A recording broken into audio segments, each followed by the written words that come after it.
والمسلمات والمؤمنين والمؤمنات الأحياء منهم والأموات. أستغفر الله العظيم لي ولوالدي ولأصحاب الحقوق الواجبة علي ولجميع المسلمين والمسلمات والمؤمنين والمؤمنات الأحياء منهم والأموات. أستغفر الله العظيم لي ولوالدي ولأصحاب الحقوق الواجبة علي ولجميع المسلمين والمسلمات والمؤمنين والمؤمنات الأحياء منهم والأموات. الفاتحة إلى حضرة سيدنا رسول الله محمد بن عبد الله وأنصار رسول الله والمهاجرين مع رسول الله، ثم إلى روح سيدنا المهاجر إلى الله أحمد بن عيسى، ثم إلى روح سيدنا الفقيه المقدم محمد بن علي باعلوي، ثم وأصولهم وفروعهم، ثم إلى روح الحبيب علي بن محمد بن حسين الحبشي وأهل سندنا إليه، خصوصا لروح شيخنا ومربي أرواحنا ومرشدنا الشيخ محمد زين بن عبد الغني البنجري، وسيدي الوالد الشيخ محمد رضوان بن حجي حسن البصري، ووالدينا ووالديهم وأمواتنا وأمواتهم وأموات المسلمين أجمعين، وإلى حضرة النبي وآل النبي. الفاتحة.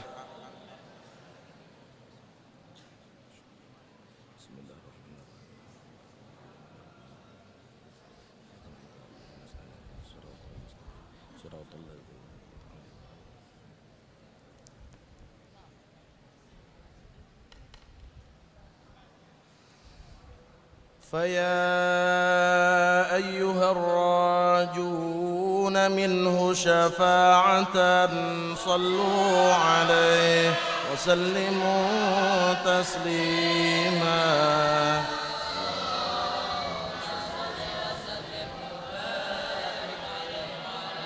يا أيها المشتاقون إلى رؤيا جماله صلوا عليه وسلموا تسليما.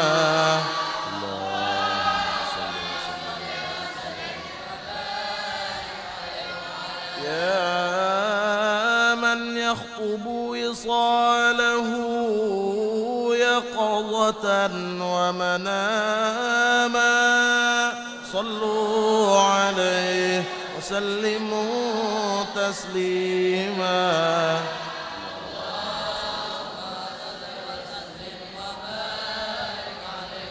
يا ربي صل على محمد أشرف بدر في الكون أشراق.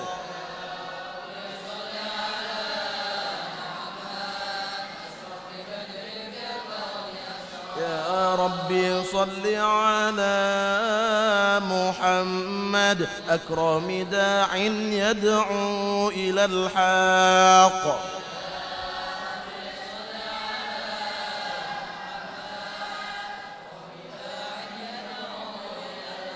يا ربي صل على محمد المصطفى الصادق المصدق. يا ربي صل على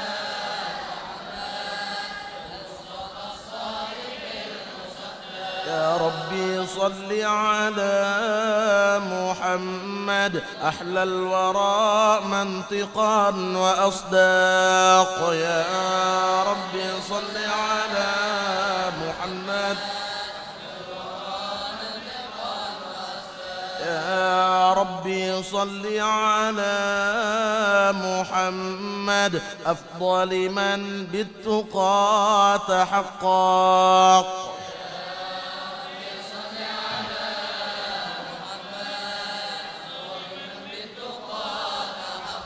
يا ربي صل على محمد من بالسخاء والوفاء تخلاق.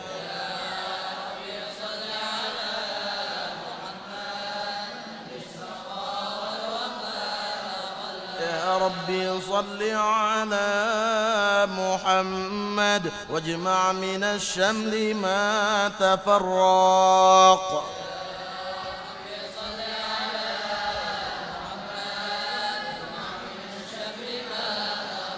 يا ربي صل على محمد واصلح وسهل ما قد تعواق.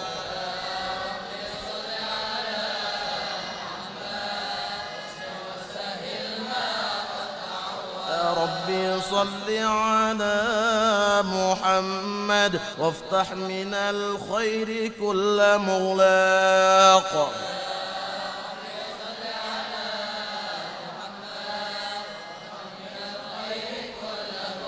يا ربي صل على محمد وآله ومن بالنبي تعلق.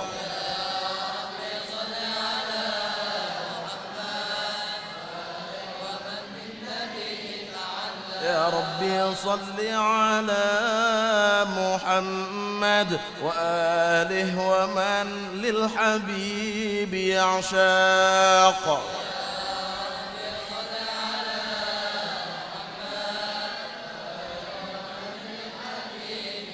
يا ربي صل على محمد ومن بحبل النبي توثاق.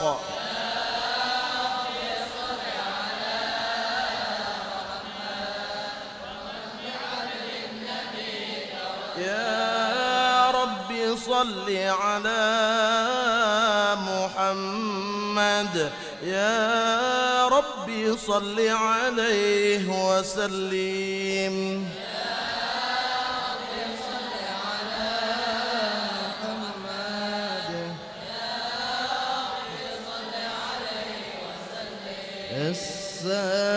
السلام عليك زين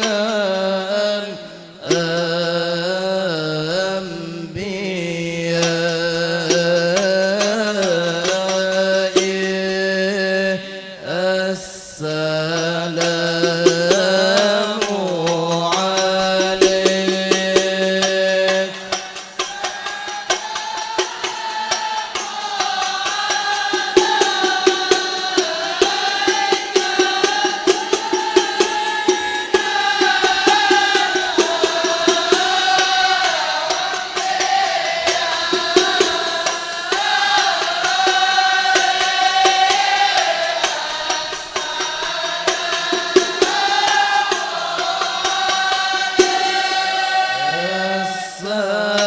السلام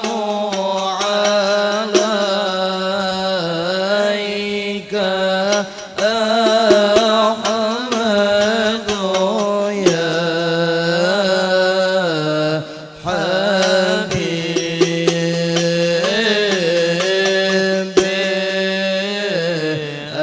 السلام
وبارك عليه وعلى آله.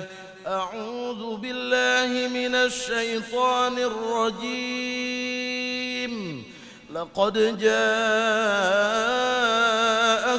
رسول من أنفسكم عزيز عليه ما عنتم حريص عليكم بالمؤمنين رؤوف رحيم. فإن تولوا فقل حسبي الله لا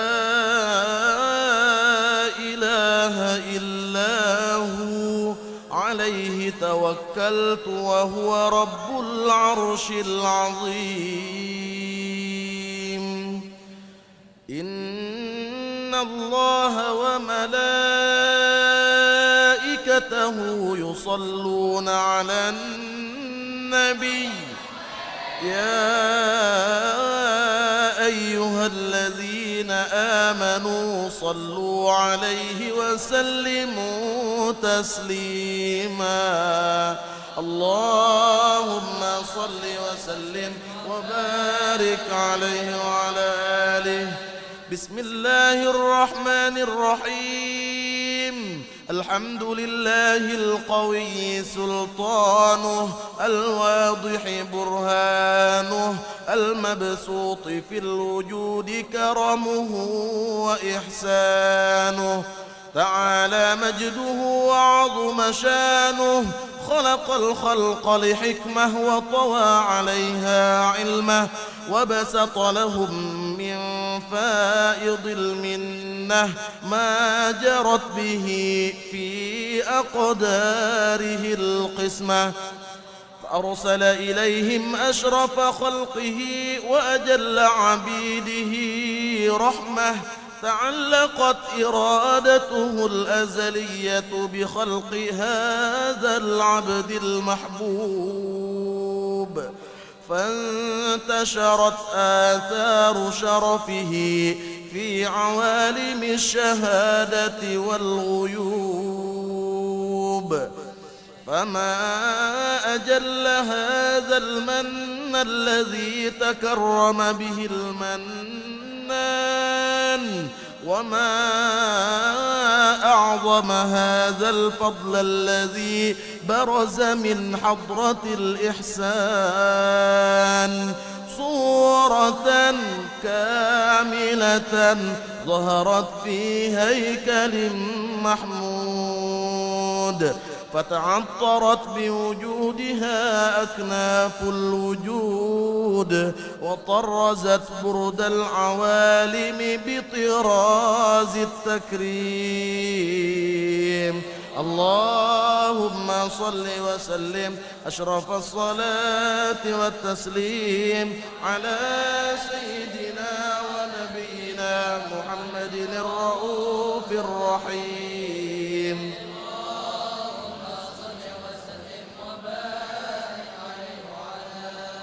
تجلى الحق في عالم قدسه الواسع تجليا قضى بانتشار فضله في القريب والشاسع.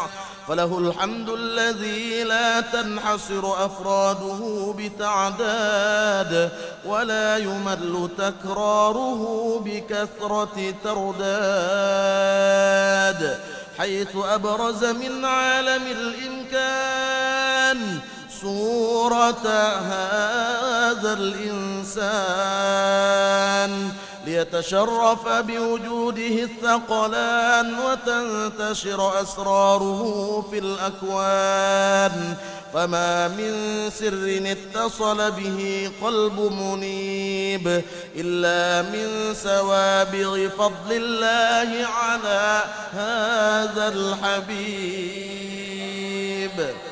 يا لقلب سروره قد توالى بحبيب عم الأنام نوالا جل من شرف الوجود بنور غمر الكون بهجة وجمالا قد ترقى في الحسن أعلى مقام وتناهى في مجده وتعالى لاحظته العيون فيما اجتلته بشرا كاملا يزيح الضلالا وهو من فوق علم ما قد رأته رفعة في شؤونه وكمالا فسبحان الذي أبرز من حضرة الامتنان ما يعجز عن وصفه اللسان ويحار في تعقل معانيه الجنان انتشر منه في عالم البطون والظهور ما ملأ الوجود الخلقي نور فتبارك الله من إله كريم بشرتنا آياته في الذكر الحكيم ببشارة لقد جاءكم رسول من أنفسكم عزيز عليه ما عنتم حريص عليكم بالمؤمنين رؤوف رحيم فمن فاجأته هذه البشارة وتلقاها بقلب سليم فقد هدي إلى صراط مستقيم اللهم صل وسلم أشرف الصلاة والتسليم على سيدنا ونبينا محمد الرؤوف الرحيم اللهم صل وسلم وبارك عليه وعلى آله وأشهد أن لا إله إلا الله وحده لا شريك له شهادة تعرب بها اللسان عما تضمنه الجنان من التصديق بها والإذعان تثبت بها في الصدور من الإيمان قواعده وتلوح على أهل اليقين من سر ذلك الإذعان والتصديق شواهده وأشهد أن سيدنا محمد العبد الصادق في قوله وفعله والمبلغ عن الله ما أمره بتبليغه لخلقه من فرضه ونفله عبد أرسله الله للعالمين بشيرا ونذيرا فبلغ الرسالة وأدى الأمانة وهدى الله به من الأمة بشرا كثيرا فكان في ظلمة الجهل للمستبصرين سراجا وقمرا منيرا فما أعظمها من منة تكرم الله بها على البشر وما أوسعها من نعمة انتشر سرها في البحر والبر اللهم صل وسلم بأجل الصلوات وأجمعها وأزكى التحيات وأوسعها على هذا العبد الذي وفى بحق العبودية وبرز فيها في خلعة الكمال وقام بحق الربوبية في مواطن الخدمة لله وأقبل عليه غاية الإقبال صلاة يتصل بها روح المصلي عليه به صلاة يتصل بها روح المصلي عليه به صلاة يتصل بها فلينبسط في قلبه نور سر تعلقه به وحبه، ونكتب بها بعناية الله في حزبه، وعلى آله وصحبه الذين ارتقوا صهوة المجد بقربه، وتفنيأوا ظلال الشرف الأصلي بوده وحبه، ما عطر الأكوان بنشر ذكراه النسيم. اللهم صل وسلم أشرف الصلاة وتسليم على سيدنا ونبينا محمد الرؤوف الرحيم.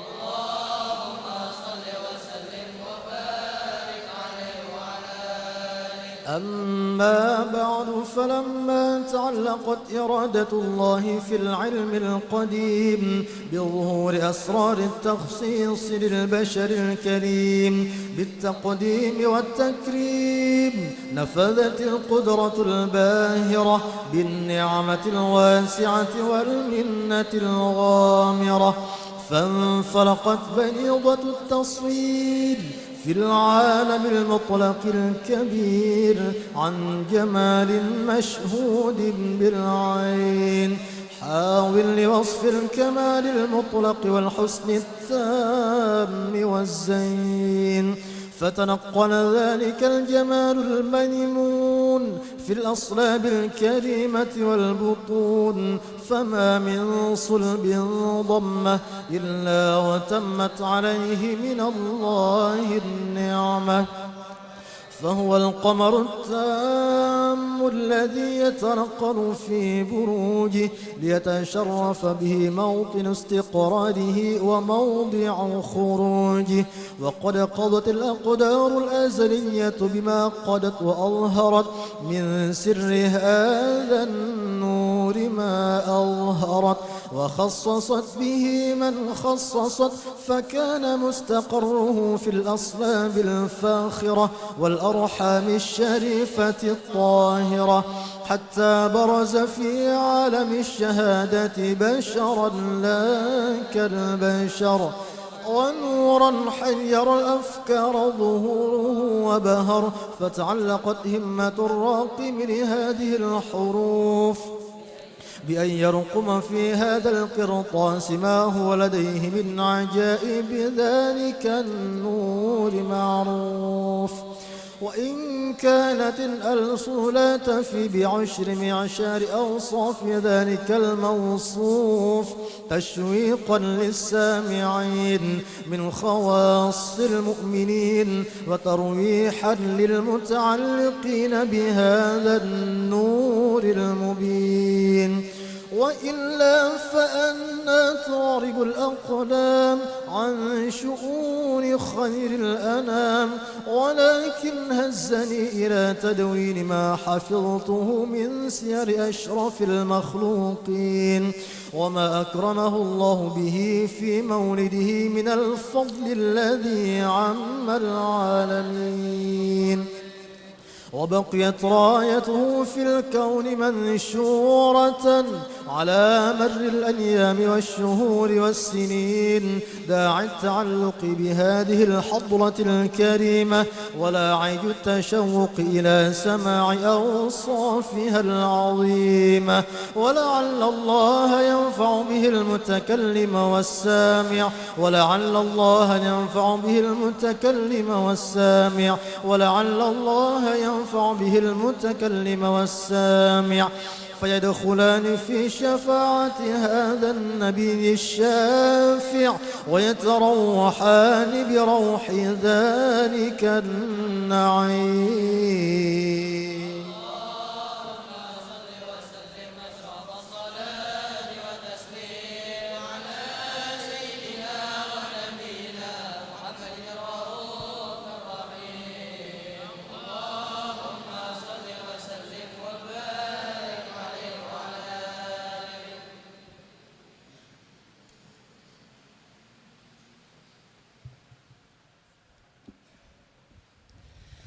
اللهم صل وسلم وبارك عليه وعلى آله.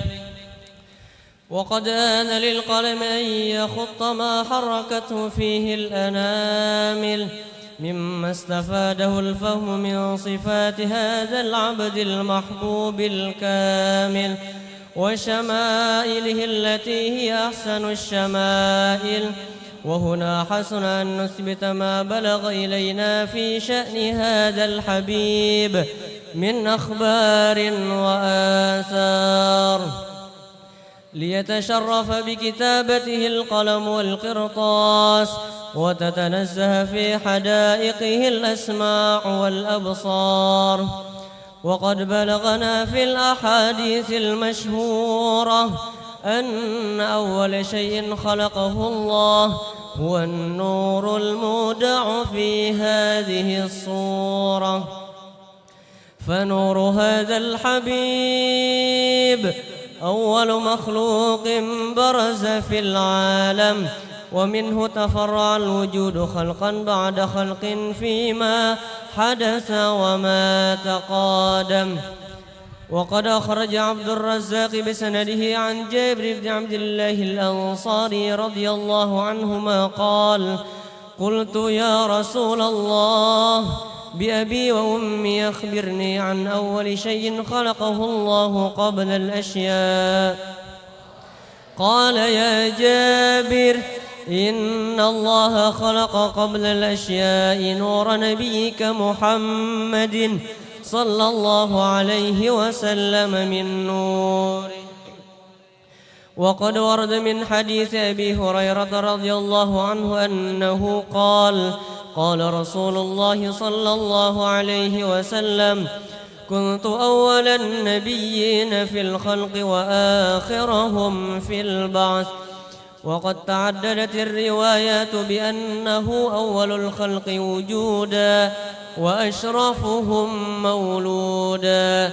ولما كانت السعادة الأبدية لها ملاحظة خفية اختصت من شاءت من البرية بكمال الخصوصية، فاستودعت هذا النور المبين أصلا وبطون من شرفته من العالمين، فتنقل هذا النور من صلب آدم ونوح وإبراهيم حتى أوصلته يد العلم القديم إلى من خصصته بالتكريم أبيه الكريم عبد الله بن عبد المطلب ذي القدر العظيم، وأمه التي هي في المخاوف آمنة السيدة الكريمة آمنة، فتلقاه صلب ألقاه إلى بطنها فضمته أحشاؤها بمعونة الله محافظة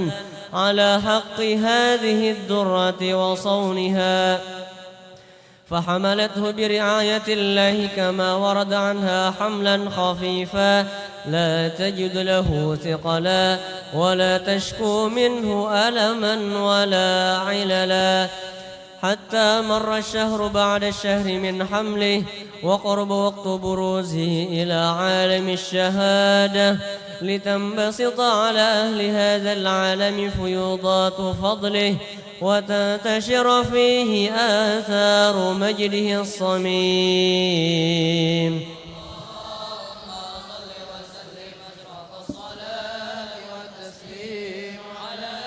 سيدنا ونبينا محمد الرؤوف الرحيم. اللهم صل وسلم وبارك عليه وعلى آله. صلوا على نور الذي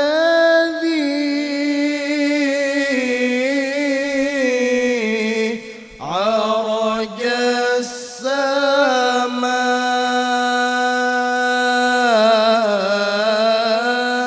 يا فوز من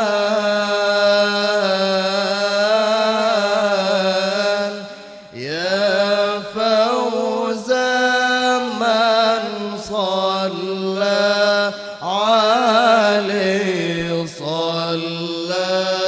عليه عليه وسلم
حاشا وتكتما.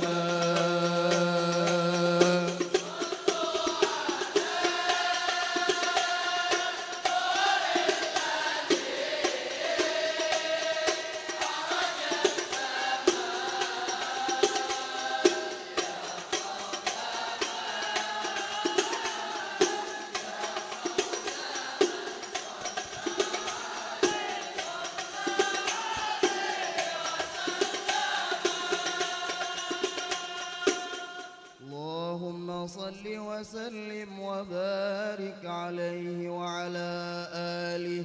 ومنذ علقت به هذه الدرة المكنونة والجوهرة المصونة والكون كله يصبح ويمسي في سرور وابتهاج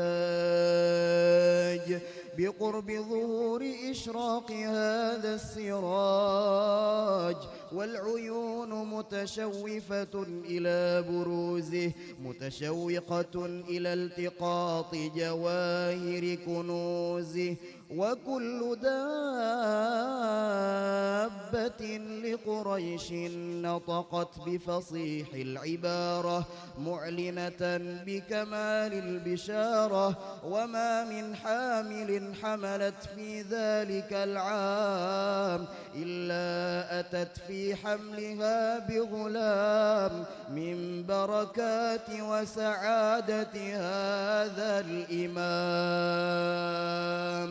ولم تزل الأرض والسماوات متضمخة بعطر الفرح بملاقاة أشرف البريات وبروزه من عالم الخفاء إلى عالم الظهور بعد تنقله في البطون والظهور. فأظهر الله في الوجود بهجة التكريم وبسط في العالم الكبير مائدة التشريف والتعظيم ببروز هذا البشر الكريم.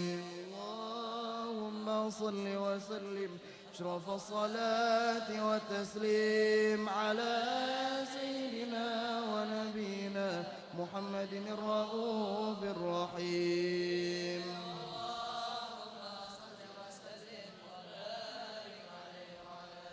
فحين قرب أوان وضع هذا الحبيب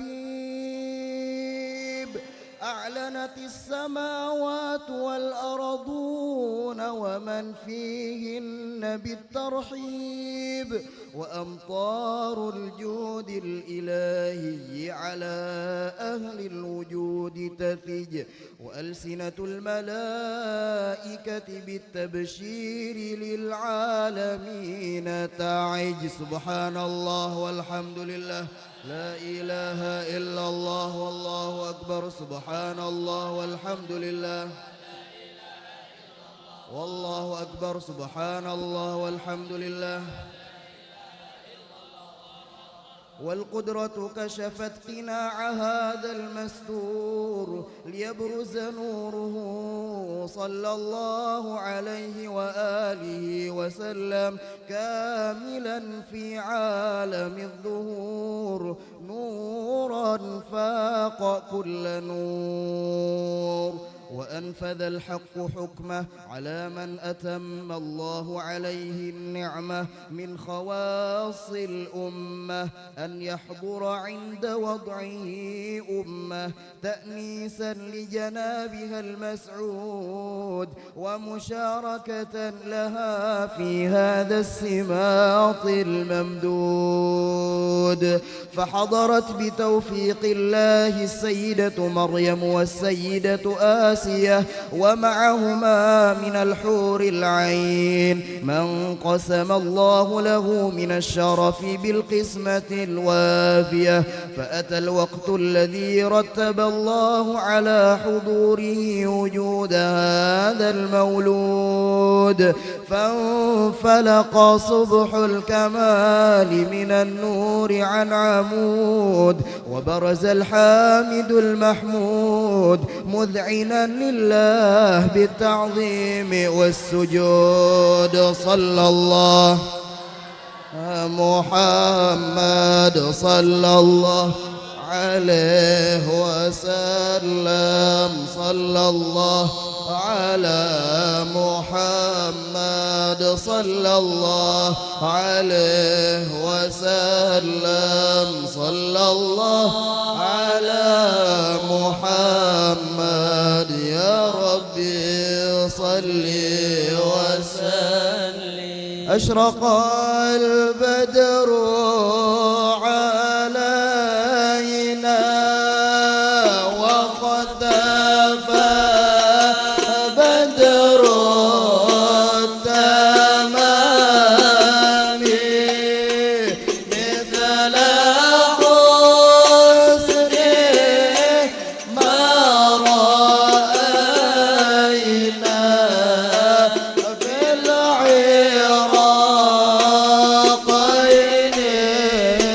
وشام.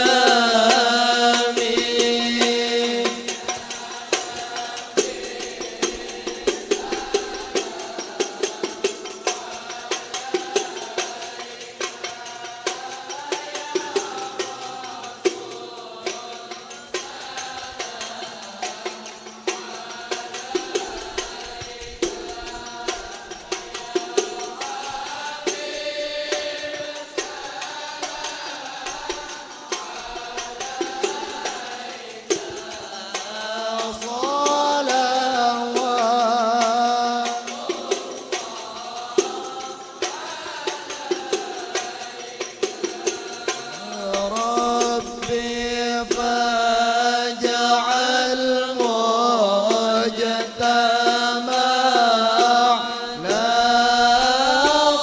غايته حسن الختام واعطنا ما قد سألنا من عطاياك الجسام.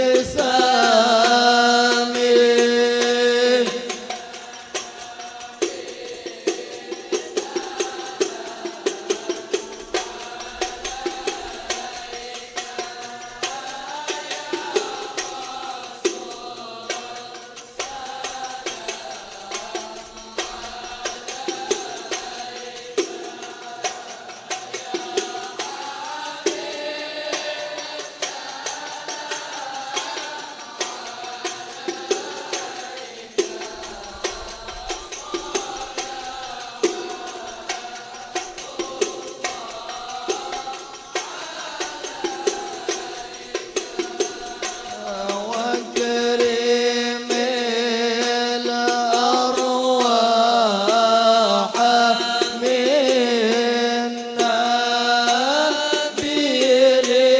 بلقاء غير الأنام وابلغ المختار عنا من صلاة وسلام.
أعوذ بالله من الشيطان الرجيم.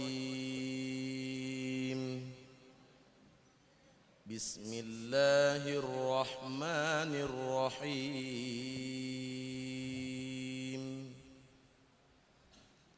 إن الله اصطفى آدم ونوحا وآل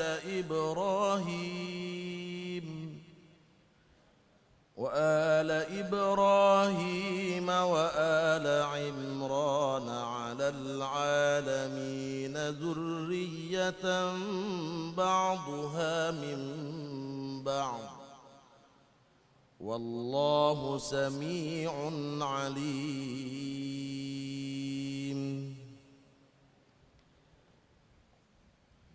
إذ قالت امرأة عمران رب إني نذرت لك ما في بطني محررا فتقبل مني إنك أنت السميع العليم.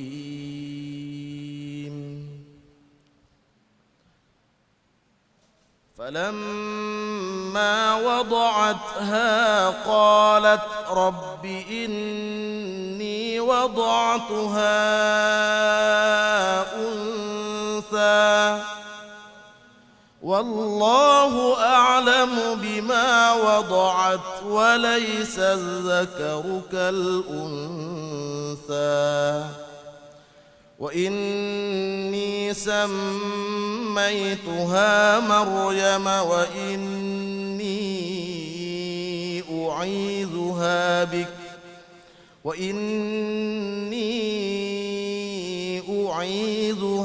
بك وذريتها من الشيطان الرجيم. فتقبلها ربها بقبول حسن وأنبتها نباتا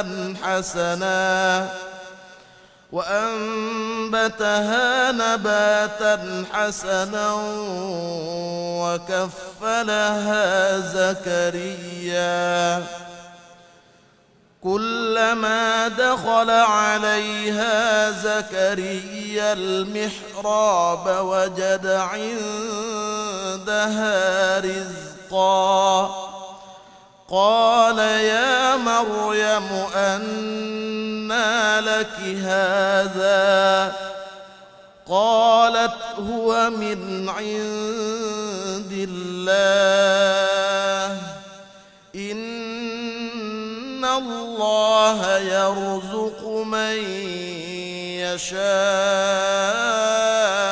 بغير حساب. صدق الله مولانا العظيم.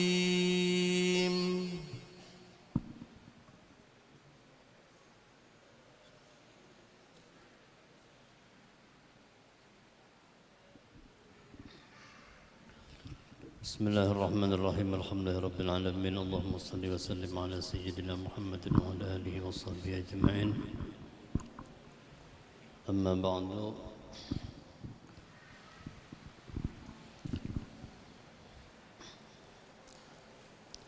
بسم الله الرحمن الرحيم. بسم الله وعلى ملة رسول الله صلى الله عليه وسلم.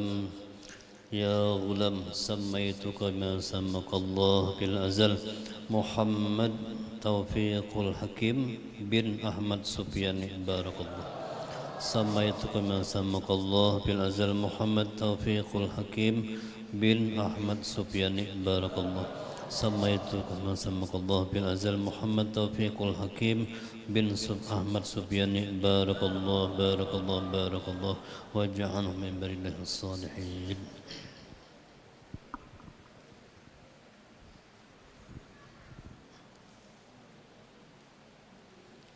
بسم الله الرحمن الرحيم. بسم الله وعلى ملة رسول الله صلى الله عليه وسلم. يا غلام سميتك ما سمك الله في الأزل محمد حيدر شفيق bin Habis rizqu uturu barakallah.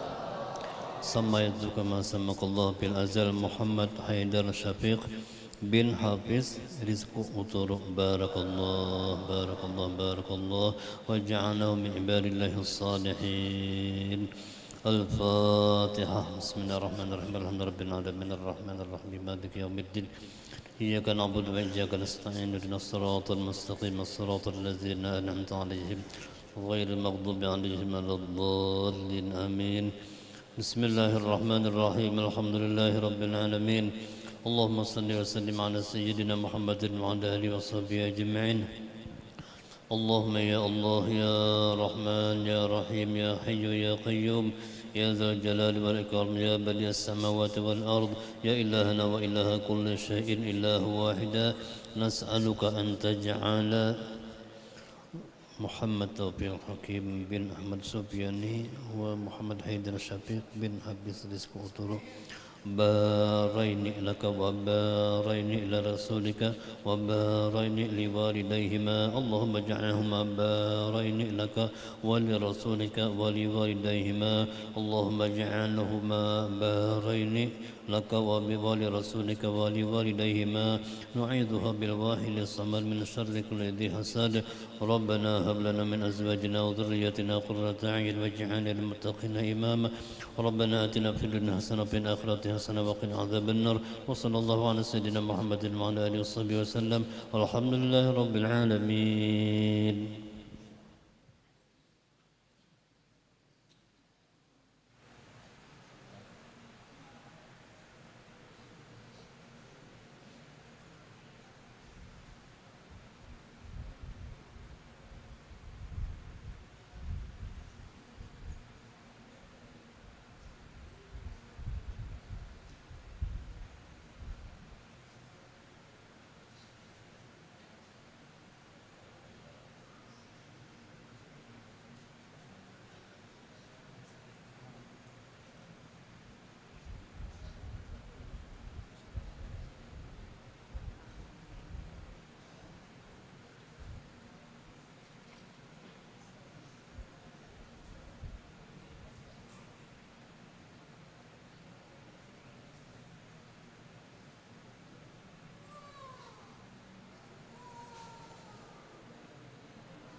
اللهم صل وسلم وبارك عليه وعلى آله ولقد اتصف صلى الله عليه وآله وسلم من محاسن الأخلاق بما تضيق عن كتابته بطون الأوراق كان صلى الله عليه وآله وسلم أحسن الناس خلقا وخلقا وأولهم إلى مكارم الأخلاق سبقا وأوسعهم بالمؤمنين حلما ورفقا بر رؤوفا لا يكون ولا يفعل إلا معروفا له الخلق السهل واللبد المحتوي على المعنى الجازل إذا دعاه المسكين وأجابه إجابة معجلة وهو الأب الشفيق الرحيم لليتيم والأرملة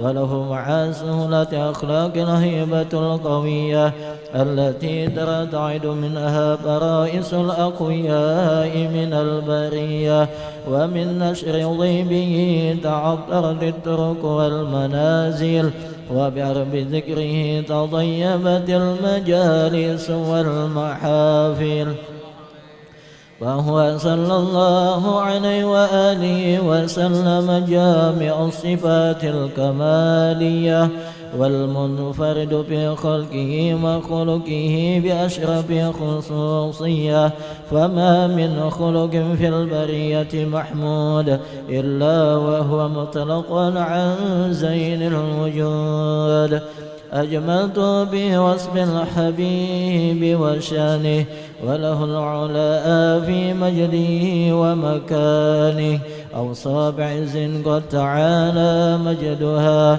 أخجت على نجم سوها بعنانه وقد انبسط القلم في تدوين ما فضل العلم من وقاع مولد النبي الكريم وحكاية ما أكرم الله به هذا العبد المقرب من التكريم والتعظيم والخلق العظيم وحسن مني أن أمسك عنة الأقلام في هذا المقام وأقرأ السلام على سيد الأنام السلام عليك أيها النبي ورحمة الله السلام عليك أيها النبي ورحمة الله وبركاته السلام عليك نبي ورحمة الله وبركاته وبذلك الختم كما يسن تقديم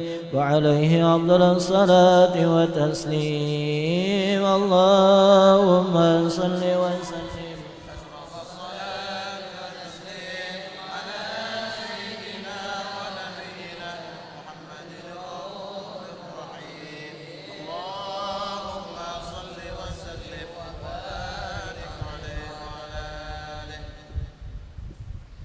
Amin amin ya Allah ya karim. Bismillahirrahmanirrahim. Alhamdulillahi rabbil alamin.